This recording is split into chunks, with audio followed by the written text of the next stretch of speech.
इन सारे उदाहरणों को बता करके विश्वामित्र कहते हैं, राम नहीं ते स्त्री वध कृते घृणा कार्या नरोत्तम, ताड़का को स्त्री समझ करके उसके ऊपर दया मत करना, उसे मार देना। राम जी ने कहा मार देंगे।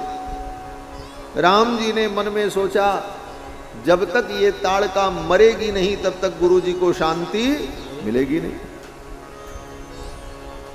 लेकिन ताड़का आए तो मारे, अभी तक तो आई नहीं। तो राम जी ने गुरु जी को आश्वस्त किया। राम जी ने कहा गुरुदेव मैं ताड़का को मार दूंगा। क्यों मारूंगा? बोले 3 कारण से। गो ब्राह्मण हितार्थाय, गाय और ब्राह्मण के हित के लिए। गाय और ब्राह्मण, गौ और ब्राह्मण के हित के लिए। देशस्य च हिताय च, राष्ट्र के हित के लिए। राष्ट्र के हित के लिए किसी को भी मारना पड़े तो उसमें कोई पाप नहीं, क्योंकि राष्ट्र सर्वोपरि है। ये राष्ट्र धर्म है। आज लोग राष्ट्रवाद की बात करते हैं। राम जी ने 9 लाख वर्ष पहले कहा है इस बात को कि राष्ट्र के अभ्युदय के लिए, अपने देश के हित के लिए अगर किसी को भी मारना पड़े तो उसे मार देना चाहिए। गो ब्राह्मण हितार्थाय देशस्य च हिताय च, तब चैवा प्रमेयस्य वचनम कर्तुमुद्यता। हे गुरुदेव, गौ ब्राह्मण के हित के लिए, राष्ट्र के हित के लिए आपके वचन का मैं पालन करूंगा और आपके वचन के अनुसार मैं ताड़का को मार दूंगा। और अब मैं उसकी प्रतीक्षा नहीं करूंगा कि ताड़का आए, मैं उसे बुला ही लेता हूं। और राम जी ने क्या किया? बोले अपने धनुष को एक हाथ से पकड़ा और दूसरे हाथ से धनुष की डोरी को पकड़ा, खींचा इसे। एवमुक्त्वा धनुर्मध्ये बद्ध्वा मुष्टिमरिंदमः, ये कहते हुए राम जी ने एक हाथ से धनुष की डोरी को पकड़ा और ऐसे जोर से खींचा, कान तक खींच करके उस डोरी को छोड़ दिया। बाण नहीं चढ़ाया, केवल डोरी को पकड़ करके खींचा और छोड़ दिया। ज्याघोषमकरोत् तीव्रम दिशशब्देन नादयन्, महर्षि वाल्मीकि कहते हैं कि राम जी के धनुष की डोरी की टंकार ऐसी हुई कि पूरा जंगल गुंजायमान हो गया। ताड़का सो रही थी। बोले दिन में सो रही थी? बोले हाँ, निशाचर जो होते हैं वो दिन में सोते हैं, रात में जगते हैं। आज भी धीरे धीरे निशाचरों की संख्या बढ़ रही है। रात के 2 बजे तक जगेंगे और दिन के 10 बजे तक सोएंगे, वो सब निशाचर। रात में जगना और दिन में सोना ये निशाचरों का धर्म है। इसीलिए निशाचरों जैसी बुद्धि होती चली जा रही। प्रातः काल का सूर्योदय नई पीढ़ी के लोग देखते ही नहीं, उनको पता ही नहीं है सूर्योदय कैसे होता है। क्यों? बोले रात के 3 बजे तक जगेंगे और करेंगे क्या? बोले ऊपर नीचे बस। आजकल वो जो यंत्र होता है मोबाइल, उसी में इधर उधर, ऐसे इधर इधर करते करते तुम्हारी जिंदगी भी इधर उधर हो जाएगी। अगर नहीं संभले तो इधर उधर हो जाएगी, पक्की बात है। रात के 3 बजे तक जगना और फिर 10 बजे तक सोना, ये निशाचर वृत्ति है। ये असुरों का धर्म है, आसुर धर्म है। वो राक्षसी भी रात भर जगती थी और दिन में सोती थी। दिन में वो सो रही थी, तब तक राम जी ने जब अपनी धनुष की टंकार की तो चौंक करके उठ गई। उसकी नींद खुली, उसने देखा अरे मेरे जंगल में कौन आ गया, ये कैसी ध्वनि है। उस टंकार को सुनकर, राम जी के धनुष की ज्या की ध्वनि को सुनकर ताड़का उसी दिशा में दौड़ पड़ी। आई महाराज, जब ताड़का आई तो राम जी ने लक्ष्मण से कहा, पश्य लक्ष्मण यक्षिण्या। लक्ष्मण देखो देखो, ये ताड़का यक्षिणी आ गई। भैरवम दारुणम वपुहु, इसका शरीर कितना भयानक है और इसका स्वर कितना भयानक है। भैरवम, रवम स्वरम, भीतिकरम, जो स्वर भय को उत्पन्न करने वाला हो उसको कहते हैं भैरवम। इसका स्वर कितना भयानक है, ये कितनी दारुण है, कितनी भयानक थी। राम जी लक्ष्मण से कहते हैं, लक्ष्मण भिद्देरन दर्शनादस्याभीरूणाम हृदयानि च। अगर कोई डरपोक व्यक्ति हो, जिसको कहा जाता है डरने वाला व्यक्ति, राम जी कहते हैं अगर डरने वाला भीरु व्यक्ति हो तो उसका तो हार्ट फेल हो जाएगा, इसको देखते ही मर जाएगा। ये कुछ न करेगी, इसका दर्शन करके आदमी मर जाएगा, इतनी भयानक। भिद्देरन दर्शनादस्य भीरूणाम हृदयानि च, भयभीत व्यक्ति को का हृदय ही विदीर्ण हो जाएगा, ऐसी भयानक। ताड़का जब आई तो गर्जना करती हुई आगे बढ़ी। उद्यम्य बाहुं गर्जंतीम, दोनों हाथों को ऊपर उठा करके ताड़का गर्जना करती हुई राम जी की ओर दौड़ी। विश्वामित्र जी साथ में थे। विश्वामित्र जी ने सोचा कहीं इस ताड़का ने राम लक्ष्मण का अनिष्ट कर दिया तो मैं क्या करूंगा। ये तो बालक हैं, अभी छोटे हैं, बच्चे हैं। भगवान के बाल रूप को देखकर विश्वामित्र जी के हृदय में वात्सल्य प्रकट हुआ और विश्वामित्र जी को लगा कि कहीं ये ताड़का इनका अनिष्ट न कर दे। राम जी के माधुर्य को देखकर राम जी का ऐश्वर्य विश्वामित्र जी भूल गए। भगवान के माधुर्य का अनुभव होने पर ऐश्वर्य विस्मृत हो जाता है, यह सिद्धांत है। और ऐश्वर्य का बोध होने पर माधुर्य विस्मृत हो जाता है, दोनों एक साथ नहीं रहते। ऐश्वर्य का बोध होने पर माधुर्य बोध नहीं रहेगा और माधुर्य का बोध होने पर ऐश्वर्य बोध नहीं रहेगा। भगवान के माधुर्य का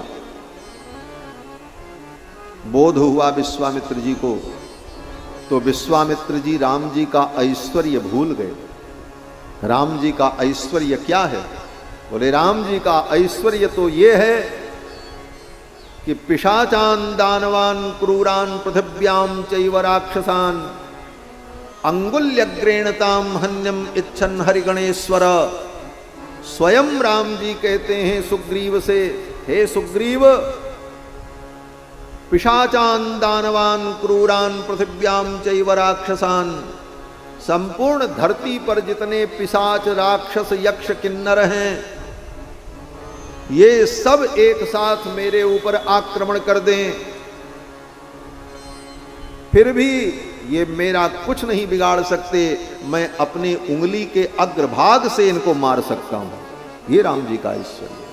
राम जी कहते हैं इनको मारने के लिए धनुष बाण और तलवार की भी जरूरत नहीं पड़ेगी। अंगुल्यग्रेणताम हन्यम इच्छन हरिगणेश्वर। हे वानरराज सुग्रीव, मैं अपनी उंगली के अग्रभाग से इन सबको मार सकता हूं। ये ऐश्वर्य राम जी का। और लक्ष्मण जी का ऐश्वर्य क्या है? राम जी ने ही सुग्रीव से कहा, सुग्रीव जगमह सखा निशाचर जेते लक्ष्मण हनहि निमिष महतेते। संसार में जितने राक्षस हैं उनका संहार लक्ष्मण एक क्षण में कर सकता है। ये राम लक्ष्मण का ऐश्वर्य, यह सामर्थ्य है राम जी की। लेकिन विश्वामित्र जी को लगा कि राम जी तो बालक है, कहीं ये ताड़का राम जी का अनिष्ट न करते। इसलिए विश्वामित्र जी ने राम लक्ष्मण को अपनी पीठ के पीछे छिपा लिया और स्वयं आगे बढ़ करके विश्वामित्र जी ने ताड़का को डांटा, तिष्ठ तिष्ठ। ज्यों ही विश्वामित्र जी ने कहा तिष्ठ तिष्ठ, ताड़का वहीं स्तब्ध हो गई, एक कदम भी आगे नहीं बढ़ा। हुंकारेणाभिवर्षताम, हुंकार करते हुए विश्वामित्र जी ने ताड़का को स्तंभित कर दिया। राम जी ने सोचा अच्छा गुरु जी हमको बालक ही समझते हैं, तो थोड़ी बाल लीला हम भी कर लें। राम जी ने क्या किया, बोले विश्वामित्र जी ने जब राम जी को पकड़ करके पीछे छिपाया तो राम लक्ष्मण दोनों भाइयों ने कस करके विश्वामित्र जी को पकड़ लिया। अरे गुरु जी ये तो राक्षसी आ गई, जैसे बच्चे डर जाते हैं उसी प्रकार राम जी ने ऐसी लीला की। विश्वामित्र जी ने सोचा ये तो बालक ही, लेकिन अगले क्षण ही राम जी ने कहा गुरुदेव आपकी कृपा मेरे ऊपर बनी रहे। विश्वामित्र जी ने अपना हाथ राम जी के मस्तक पर रखा, एक हाथ लक्ष्मण के मस्तक पर रखा और दोनों कुमारों को आशीर्वाद दिया। विश्वामित्र जी ने कहा कि स्वस्ति राघवयोरस्तु जयम चैवाभ्यभाषत। हे राम, हे लक्ष्मण, तुम्हारा मंगल हो, स्वस्ति कल्याण हो, जयम चैवाभ्यभाषत, तुम्हारी जय हो, विजयी भव विजयी भव विजयी भव। राम जी ने कहा बस अब मैं ताड़का को मार दूंगा। क्यों? राम जी कहते हैं गुरुदेव अब आपका आशीर्वाद मिल गया, अभी तो मैं ताड़का को नहीं मार पाता, लेकिन अब आपके आशीर्वाद से मैं ताड़का को मार दूंगा। यही राम जी की विनम्रता है। सामर्थ्य तो राम जी का है, लेकिन राम जी अपने सामर्थ्य का बखान नहीं करते। राम जी कहते गुरुदेव आपके आशीर्वाद से मैं ताड़का को मारूंगा, आपने आशीर्वाद दे दिया, अब मैं ताड़का को मार दूंगा। और ये कहते हुए राम जी ने धनुष पर बाण चढ़ाया। लक्ष्मण जी ने तब तक क्या किया, बोले लक्ष्मण जी ने ताड़का का नाक कान काट लिया। नाक कान काटने में लक्ष्मण जी बड़े प्रवीण हैं, आगे शूर्पणखा का नाक कान काटेंगे, यहां ताड़का का नाक कान भी लक्ष्मण जी ने काटा है। लक्ष्मण जी ने जब ताड़का का नाक कान काट लिया, अब तो महाराज काम रूप धरा सा तो कृत्वा रूपाण्यनेक सह, अनेक रूप धारण करके वो दौड़ने लगे, माया प्रकट करने लगे। आकाश में उड़ गई, दिखाई ही नहीं पड़ रही थी, बड़े बड़े पत्थरों की वर्षा करने लगी, अनेक प्रकार की जब माया करने लगी तो राम जी उसकी सब माया का खंडन कर रहे थे। एक बाण राम जी मार दें उसकी सब माया गायब हो जाए, फिर दूसरी माया वो करती। राम जी को मजा आने लगा, जैसे बच्चों को गुड्डी उड़ाने में मजा आता है, पतंग उड़ाने में। उसकी पतंग काट दी, फिर उसकी पतंग काट दी, फिर उसकी पतंग काट दी, और फिर मजा आने लगता है, बच्चा प्रसन्न होता, अरे उसकी पतंग हमने काट दी। तो राम जी भी उसकी सब माया को काटते जाते और हंसते आनंदित होते। विश्वामित्र जी ने देखा राम जी तो खेलने में लग गए, ये खेलते रहेंगे तो ये काम कैसे होगा। इसलिए विश्वामित्र जी ने राम जी से कहा, राम अलम ते घृणया राम पापैषा दुष्टचारिणी। हे राम अलम, बस करो, अब मत खेलो, अब मार दो इसको, विलंब करना ठीक नहीं है। राम जी ने कहा अच्छा तो अब मार देते हैं। फिर तो राम जी ने धनुष के ऊपर बाण चढ़ाया और एक ही बाण में ताड़का का काम तमाम कर दिया महाराज। एक ही बाण प्राण हर लीला, एक ही बाण प्राण हर लीला, दीन जानते निज पद दीना, दीन जानते निज पद दीना, दीन जानते निज पद दीना। एक ही बाण में ताड़का का काम तमाम कर दिया। ये राम जी के बाण का पराक्रम। एक ही बाण। राम जी अगर किसी को मारना चाहें तो 2 बाण चलाने की जरूरत राम जी को नहीं पड़ती। कि बोले 2 बाण किसको चलाना पड़ता है? बोले जिसका पहला बाण व्यर्थ हो जाए तब दूसरे बाण की जरूरत पड़ेगी। किसी को मारने के लिए आपने 2 गोली चलाई, इसका मतलब बोले पहली गोली तुम्हारी मिस हो गई, वो गोली ठीक निशाने पर नहीं लगी, इसलिए दूसरी गोली चलानी पड़ी। तो राम जी ऐसे धनुर्धर नहीं हैं कि उनका प्रहार, उनका वार चूक जाए। एक ही बाण उनका शत्रु का संहार करने के लिए पर्याप्त है। लेकिन राम जी अगर खेलना चाहें तो फिर खेलना तो खेलना। अभी तक राम जी खेल रहे थे, एक के बाद एक बाण, एक के बाद एक बाण मार रहे थे, उसकी माया को खंडित कर रहे थे। लेकिन जब मारने का समय आ गया तब विश्वामित्र जी ने कहा इसे मार दो। तब राम जी ने एक ही बाण में ताड़का को मार दिया। एक ही बाण प्राण हर लिया। मिथिला की सखियां गाती हैं तो कहती हैं इनका प्रभाव अद्भुत है। बोले क्या प्रभाव है? बोले एक ही बाण में ताड़का राक्षसी जो गिरी सो पड़ी की पड़ी रह गई। एक ही बाण में ताड़का राक्षसी, एक ही बाण में ताड़का राक्षसी, उठ सकी ना पड़ी की पड़ी रह गई, उठ सकी ना पड़ी की पड़ी रह गई।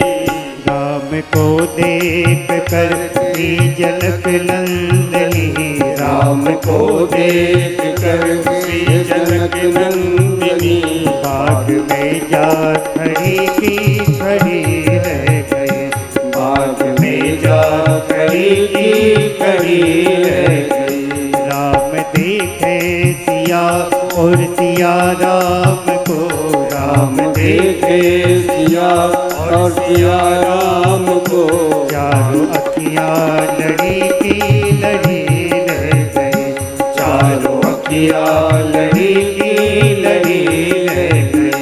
राम को देख कर श्री जनक नंदनी, राम को देख कर श्री जनक नंदिनी, राम को देख कर श्री जनक नंदनी, राम को देख कर श्री जनक नंदिनी। एक ही बाण में भगवान ने ताड़का का संहार कर दिया। उसी समय इंद्र आए और इंद्र ने विश्वामित्र जी को धन्यवाद दिया। मुने कौशिक भद्रम ते, इंद्र ने आकर के कहा हे मुनिवर आपका मंगल हो, आपने ये बहुत बड़ा कार्य किया, इस ताड़का राक्षसी का वध कराया, इसके लिए आपको हम साधुवाद देते हैं। देवताओं ने राम जी के ऊपर, विश्वामित्र जी के ऊपर पुष्प की वर्षा की और फिर वे देवता विदा हो गए। जब देवता सब चले गए तब विश्वामित्र जी ने कहा राम अब आज रात्रि में इसी जंगल में निवास करें। ताड़का का वध करने के बाद एक रात्रि राम, लक्ष्मण और विश्वामित्र जी ने उस जंगल में निवास किया। दूसरे दिन सवेरे अपने आश्रम के लिए जब विश्वामित्र जी जाने लगे तो और जितने अस्त्र शस्त्र थे, विद्याएं थीं, वो सब विद्याएं विश्वामित्र जी ने राम जी को प्रदान कर दी। आयुध सर्व समर्पिके तब निज आश्रम आन, सारे आयुध अस्त्र शस्त्र राम जी को समर्पित कर दिया। अर्थात पूर्ण समर्पण। अपनी समस्त विद्याएं, अस्त्र शस्त्र, सब कुछ विश्वामित्र जी ने राम जी को समर्पित कर दिया। क्यों? बोले अस्त्र शस्त्र का उपयोग क्या है? कहते हैं अस्त्र शस्त्र के द्वारा व्यक्ति अपनी रक्षा करता है। अपनी रक्षा के लिए ही अस्त्र शस्त्र का उपयोग है। विश्वामित्र जी ने सोचा, जब मैंने अपनी रक्षा का संपूर्ण भार भगवान के ऊपर छोड़ दिया है तो अब ये अस्त्र शस्त्र रखने की क्या जरूरत है, इसे भी राम जी को समर्पित करें। अपनी रक्षा का संपूर्ण भार भगवान के ऊपर छोड़ देना, इसी का नाम शरणागति है। रक्षिष्यतीति विश्वासो गोप्तृत्व वर्णम तथा आत्मनिक्षेप कार्पण्ये षड्विधा शरणागति। अब इसकी व्याख्या हम नहीं करेंगे, प्रसंग आएगा आगे की कथाओं में तो शरणागति के जो 6 विधि है उसका क्या वर्णन है वो प्रसंग आएगा तो कहेंगे। लेकिन आप इतना ही समझो, अपनी रक्षा की संपूर्ण जिम्मेदारी भगवान पर छोड़ देना, इसी का नाम शरणागति है। विश्वामित्र जी ने वो अस्त्र शस्त्र भी राम जी को सौंप दिया और फिर राम जी को लेकर के अपने आश्रम में आए। आश्रम में पहुंचते ही राम जी ने कहा, गुरुजी अब आप विलंब न करें, आप अपने यज्ञ की दीक्षा ग्रहण करें और मैं आपकी यज्ञ की रक्षा करूंगा। राम जी ने कहा, अद्यैव दीक्षाम प्रविश, आज ही आप अपने यज्ञ की दीक्षा लें और आपका यज्ञ पूर्ण हो। फिर तो विश्वामित्र जी ने अपनी मुनि मंडली के साथ यज्ञ का संकल्प किया और विश्वामित्र जी यज्ञ करने लगे। राम लक्ष्मण दोनों भाई विश्वामित्र जी के यज्ञ की रक्षा करते। होम करन लागे मुनिझारी, आप रहे मख की रखवारी। और कैसे रखवारी करते थे राम जी? ये नहीं कि सवेरे से शाम तक राम जी पहरा देते थे और फिर जाकर के सो जाते थे ना। 6 दिन 6 रात्रि तक एक क्षण भी राम जी ने विश्राम नहीं किया। महर्षि वाल्मीकि लिखते हैं, अनिद्रम षड अहोरात्रम, 6 अहोरात्र अर्थात 6 24 घंटे अनिद्रम, एक क्षण भी राम जी ने विश्राम नहीं किया। अनिद्रम षड अहोरात्रम तपोवनम रक्षताम। और केवल यज्ञ की रक्षा नहीं कर रहे थे भगवान, तपोवनम रक्षताम। विश्वामित्र जी का वो आश्रम जिस तपोवन में था, उस पूरे तपोवन की रक्षा राम जी कर रहे थे। मान लो विश्वामित्र की यज्ञ में कोई विघ्न होगा तो यज्ञशाला की केवल रक्षा करनी थी, लेकिन वो असुर आकर के किसी महात्मा को मार डालते, दूसरा कोई उधर उपद्रव खड़ा कर देते, तो विश्वामित्र जी का मन विचलित हो जाता, उनका आधा ध्यान उधर चला जाता, यज्ञ करने में मन न लगता। इसलिए राम जी ने यह संकल्प किया, पूरे तपोवन की रक्षा करनी है। इस पूरे तपोवन में कहीं कोई उत्पात और उपद्रव न होने पाए। अनिद्रम षड अहोरात्रम तपोवनम रक्षताम। 6 दिन तक विश्वामित्र जी के यज्ञ की भगवान ने रक्षा की। जब यज्ञ का अंतिम दिन आया तब राम जी ने लक्ष्मण से कहा, लक्ष्मण अब सावधान हो जाओ, अब 1 दिन और बचा है, अब असुरों का आने का समय हो गया है, असुर कहीं से भी आ सकते। दोनों भाई आपस में वार्ता कर रहे थे, तब तक मारीच और सुबाहु आ गए।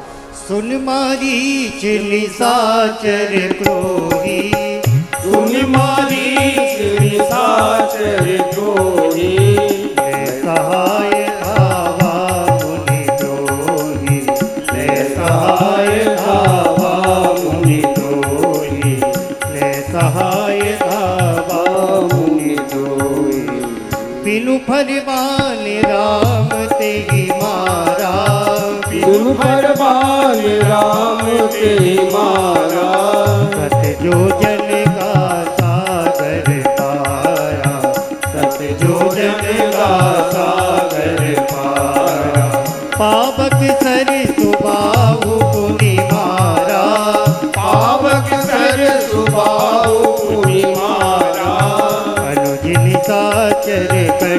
संहारा, अनुज निशाचर कटक संहारा, अनुज निशाचर कटक संहारा। मारीच आया, मानवास्त्र से भगवान ने मारीच को मारा। मारीच 100 योजन दूर जाकर के समुद्र में गिरा।